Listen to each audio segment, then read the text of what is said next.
I think you're going to start? Okay. Joey, big hearing there. What's your takeaway now that it's all transpired? Well, it's a historic hearing, bombshell allegations. My biggest question is, if there's no there, then why is the federal government spending money on it? Who has it? What technology is available? Is it private contractors? What federal government agencies know about it or are in the dark or kept in the dark? Why is Congress kept in the dark? We learned a lot today. Did you get a sense that there's definitely something being covered up, that the government's not telling us everything? I don't trust the government when it comes to UAP disclosure. I don't trust the government for a lot of disclosure because they've kept things hidden. Like COVID-19, during that, the information was hidden from the public or censored. So I do believe that the government is trying to hide something.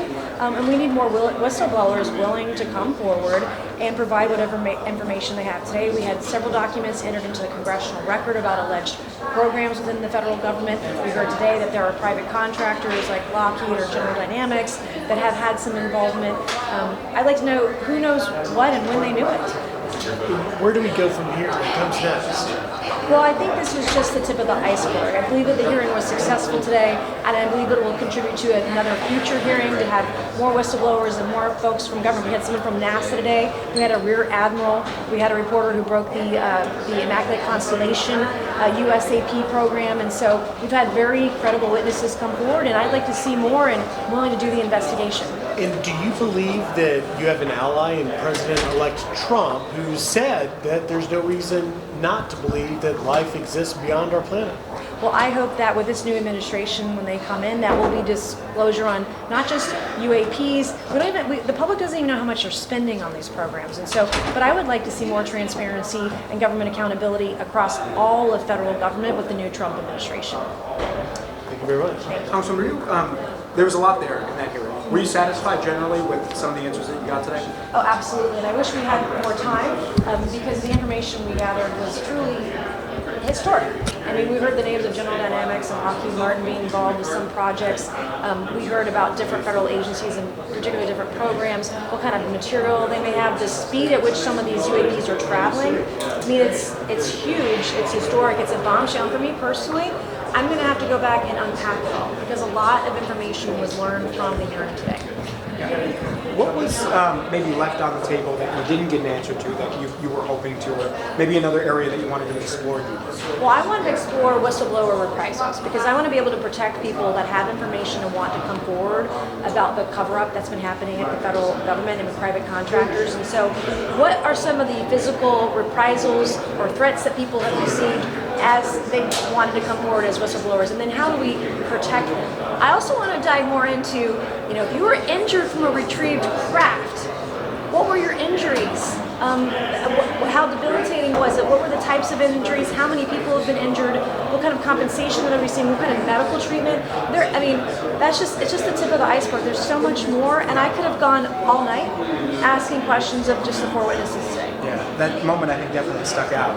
I'm wondering, are you hearing from whistleblowers behind the scenes, or are you hearing from people information that maybe you can't share publicly, but is this conversation happening behind the scenes? Absolutely. And then, of course, whenever I get information or hear about a whistleblower, I didn't have to verify it vis-a-vis someone else. I don't want to take just one person's word for it. I like to have multiple sources. But what I do want whistleblowers to know is if you come forward, we will protect you.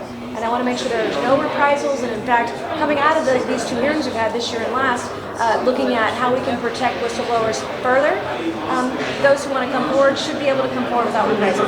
So all of the witnesses today and last year, the same thing, their consensus was there is a program that tries anyway to reverse engineer craft that is of non-religion. Given everything you've heard from witnesses who have said this under oath, are you convinced that that is the case, that is actually happening? Well, it's hard to say. We've had now 2 hearings where people have made this allegation, made this statement as a fact. And so I haven't seen I don't have the documentation. I don't see an actual physical vessel or a reverse engineered vehicle. That would be full proof to say, yes, this is what's happening.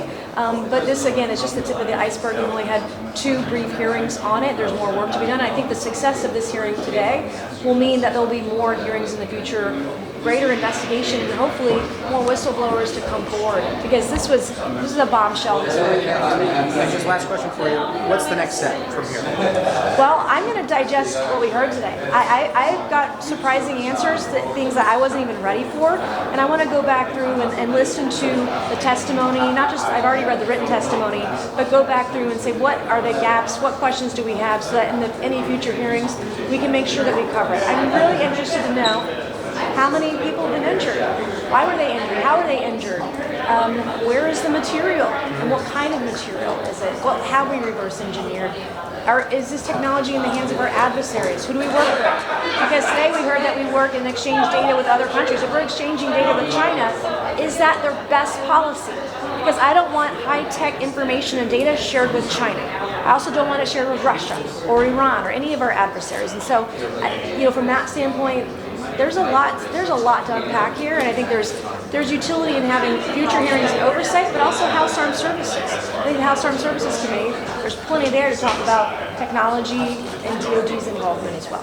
Thank you, Congressman. Yep, thank you Quick so much. question that's relevant. There's been discussion with some of the new members that are coming on with the Trump campaign about a group that can actually more aggressively declassify, cycle more stuff out. That'd be terrific. So you're kind of a fan of that thought Yeah, process? well, the overclassification, like you saw today, Right. I can't tell you the amount of money being spent on Aero. Why is that? Why should that be classified? You heard a witness Wouldn't let you in the today. skiff. You heard a witness today say they couldn't give me the dates of a UAP showing on satellite imagery. That shouldn't be a thing. Well, when did it happen? That shouldn't be classified. Do you There's a know lot what of that looks like, overclassification. do you think, in the I Trump don't. administration? I can't speak for the Trump Of administration. course. Well, I hope it works. Yeah, thank you so much. It's Mary Iraq with the Valley News. This is great.